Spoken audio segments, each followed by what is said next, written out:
अस्सलाम वालेकुम नाज़रीन, अमान ॾिसो पिया दरिया न्यूज़। आऊं आहियां सुभान खोसो। नाज़रीन, जमहूरियत ते अगरि लेक्चर जी ॻाल्हि हुजे, अदालतनि जा हुकुम अगरि मञण जी ॻाल्हि हुजे ऐं कंहिं मुख़ालिफ़ ते अगरि तव्हांखे तनक़ीद कराइणी हुजे त पाकिस्तान पीपुल्स पार्टी जे अॻुवाणनि, पाकिस्तान पीपुल्स पार्टी जे वज़ीरनि ऐं मुशीरनि खां वधीक को बहितर अंदाज़ में इहो कमु नथो सरअंजाम ॾेई सघे। पर अगरि अमल करण जी ॻाल्हि हुजे त अगरि सभ खां पोइते ऐं 5 क़दम तव्हांखे पोइते को नज़र ईंदो त उहो बि पाकिस्तान पीपुल्स पार्टी जा वज़ीर मुशीर ई नज़र ईंदा। हाणे हिते अजब हिकिड़ी कहानी आहे। उहा कहानी आहे त शर्जील इनाम मेमन साहिबु पाकिस्तान पीपुल्स पार्टी जा अॻुवान आहिनि। इन खां पहिरियां हाणे बि इंफॉर्मेशन जा वज़ीर आहिनि। इन खां पहिरियां जॾहिं इंफॉर्मेशन जा वज़ीर हुया त 6 अरब रुपयनि जी करप्शन जो उन्हनि मथां इल्ज़ाम आहे। उन इल्ज़ाम तहत रेफरेंस जेको आहे नेब जो रेफरेंस उन्हनि मथां दाख़िल थियो। उन रेफरेंस तहत ई जेल विया, आज़ादु थिया। जीअं ॿाहिरि निकिता, इनाम जे तौर ते पाकिस्तान पीपुल्स पार्टी जी क़यादत शर्जील इनाम मेमन साहिब खे साॻे खाते जो वरी कलमदान उन्हनि जे हवाले करे छॾियो आहे। इख़लाक़ी तौर ते थियणी ई घुरिजे आहे त शर्जील इनाम मेमन साहिबु पाण या उन्हनि जी क़यादत तेसीं ताईं उन्हनि खे इहो कलमदान न ॾियनि आहे जेसीं ताईं हुननि मथां इहो जेको इल्ज़ाम आहे, जेको इहो दाग़ आहे, जेसि ताईं इहो साफ़ु न थिए आहे, जेसि ताईं शर्जील इनाम मेमन साहिब जो जेको दामन आहे उहो साफ़ु न थिए आहे, तेसीं ताईं उन्हनि मथां इहो जेको उन्हनि खे इहो कलमदान न ॾिनो वञे आहे। ऐं पाण बि बाज़ाब्ता तौर ते शर्जील इनाम साहिबु चवनि हा त बाबा मां जेसीं ताईं पंहिंजो दामन साफ़ु न कंदुसि, जेसीं ताईं मां इहो इल्ज़ाम खां आजो न थींदुसि, तेसीं ताईं मां हीउ कलमदान नथो वठां। पर इहे असूलनि जूं ॻाल्हियूं, इहे जेके सॼा मामलात आहिनि, इहे ॿियनि ते लागू थींदा आहिनि, पर शायदि हिननि जे पंहिंजे मथां लागू न आहिनि थींदा। वरी शर्जील इनाम मेमन साहिबु पाण बि साॻिए अंदाज़ में साॻी किरत अपनाई जीअं उन्हनि जी क़यादत कयो।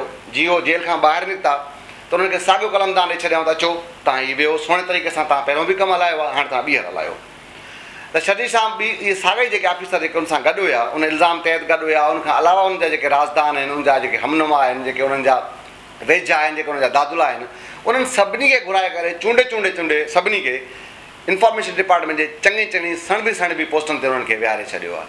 हाणे हिते हालत इहा आहे, जीअं मां चयो त अगरि अदालतनि जे हुकुम न मञण बाबति मुख़ालिफ़नि ते तनक़ीद कराइणी हुजे त तव्हांखे पीपुल्स पार्टी जे अॻुवाननि खां, पीपुल्स पार्टी जे वज़ीरनि खां वधीक बहितर अंदाज़ में कोई नथो करे सघे।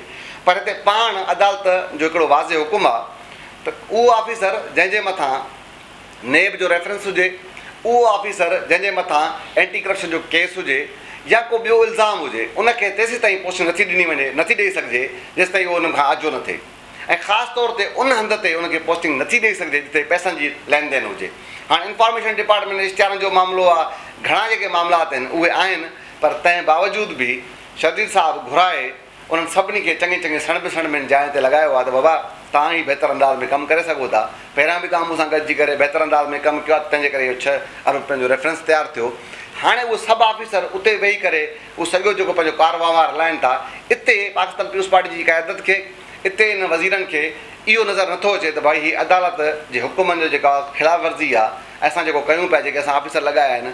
पर जीअं मां चयो त ॿियनि ते तनक़ीद करणी हुजे त पोइ हीअ बहितर अंदाज़ में करे सघनि था, पर उहे साॻा ई जेके कानून आहिनि उहे हिननि जे मथां लागू नथा थियनि। हाणे हिकु त इहो थियो त करप्शन वारा जेके ऑफिसर हिननि पाण सां लॻाया, पंहिंजा जेके वेझा हमनुमा हुया, उन्हनि खे विहारे करे सॼो कारवार हलाइनि पिया। पर हिते हिकिड़ी ॿी ॻाल्हि आहे, उहा इहा आहे त हिते वरी कहिड़े तरीक़े अंदाज़ में इश्तिहारनि जे मामलात में, ॿियनि मामलात में ॿियनि सूबनि जे माण्हुनि खे घुराए करे उहे, छो त पंहिंजा जेके माण्हू आहिनि शायदि उन कहिड़ो ख़तरो आहे पंहिंजे माण्हुनि खां, हितां लोकल जेके माण्हू आहिनि उन्हनि खां, ॿाहिरि ॿियनि सूबनि जे माण्हुनि खां सिंध जी कोटा तहत उन्हनि खे घुराए करे उन्हनि खे हिते एडजस्ट कयो न त उन्हनि खे जेको हिननि जो कारोबार आहे त सरकारी कमु, पर हीअ जेके अंदाज़ में हलाइनि था उहो कारोबार वारे अंदाज़ में हलाइनि था। कहिड़े अंदाज़ में उन्हनि खे घुराए करे उन ऑफिसरनि खां हीअ जेको ॿियनि सूबनि जे माण्हुनि खां पंहिंजे ऑफिसरनि मार्फत उहो धंधो जेको आहे उहो सुहिणे तरीक़े सां हलाइनि पिया। हीअ त सिर्फ़ु इंफॉर्मेशन डिपार्टमेंट जी ॻाल्हि पाण कई आहे। अगरि पाण सिंध हुकूमत जी गवर्नेंस जे बाबति अगरि सोचींदासीं त इन खां पहिरियां बि पाण खां का ॻाल्हि गुझी न आहे। पर हीअ जेका सैलाब वारी सूरत हाल आहे, इन में जेके माण्हू दरपदर थिया, जेको कुझु थियो ॿुॾिया, उहो त ठीकु आहे। पर हाणे जेके मासूम ॿार रोज़ु दर्जन जी तादाद में मासूम ॿार मरनि था, पोड़ा मरनि पिया, पर हुकूमत उन तरफ़ कंहिं बि क़िस्म जो ध्यानु कोन्हे को त उन्हनि खे माण्हुनि खे को अस्पतालनि मां को दवाऊं, को मेडिकल्स कैंप्स, कोई शयूं ॾिनियूं आहिनि पर हिननि जेका तरजीहात आहिनि उहे तरजीहात इहे आहिनि जेके मां तव्हांखे ॿुधायां पियो। जीअं मां चयो त हीअ सिर्फ़ु हिकिड़ो खाते जी ॻाल्हि कई आहे, सिंध हुकूमत जी पंहिंजी कारकर्दगी इहा आहे, जेके ॿोॾ मुतासिर जेके माण्हू आहिनि उन जा मासूम ॿार मरनि पिया। पर अगरि तव्हां लोकल गवर्नमेंट में हलिया वेंदो तव्हां हिन खां वधीक गज़ब तव्हांखे दास्तानूं मिलंदियूं। तव्हां अगरि पब्लिक हेल्थ में हलिया वेंदो त तव्हांखे उन खां वधीक न उते जेका तव्हांखे ॿी जेका दास्तान नज़र ईंदी।